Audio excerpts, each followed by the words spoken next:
Well, millions of Americans are hitting the road and headed to the airport this holiday weekend. AAA says more than 39 million of us will travel more than 50 miles this holiday, which is up over 8% from last year. CBS News senior travel advisor Peter Greenberg joined us from Dublin, Ireland, with what travelers can expect this weekend and the summer ahead.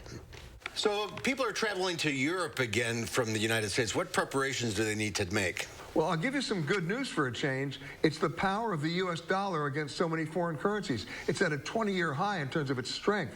And in fact, in one case, the euro has been down as much as $1.02. That's the lowest it's been in 5 years. So in many cases, it's a much more affordable trip this summer than it's been in many cases, even in the United States. Even the Turkish lira, that currency's been devalued so many times that a vacation in Turkey this summer will cost you about 36% less than it would have cost you 2 years ago. That's a great bargain. But how are high gas prices translating into airfares? Well, it's not a pretty picture, but I'll tell you an interesting development.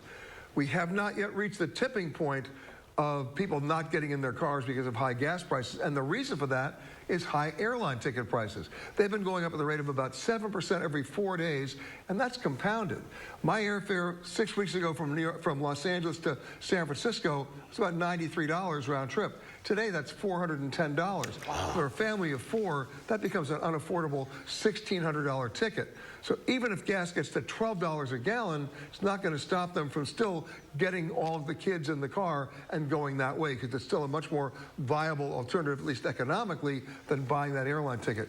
You say traveling to Europe is a bargain once you get there, but getting there is going to be expensive. Well, not necessarily, and that's because of what's going on in Ukraine. A lot of Americans don't have an atlas, they don't look at a map, and they think that what's going on in Eastern Europe means they shouldn't go anywhere else.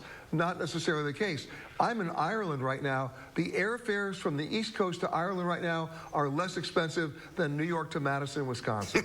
So that should give you an idea of what's going on. Now, will they stay that low? No, as we get into June and July, they'll go up. But if you book it now, you benefit from that.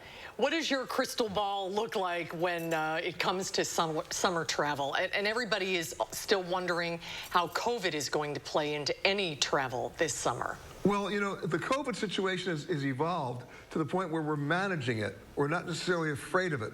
We're more afraid of gas prices right now in the recent survey than we are of COVID. That doesn't mean we shouldn't act responsibly. So summer travel is going to be very big.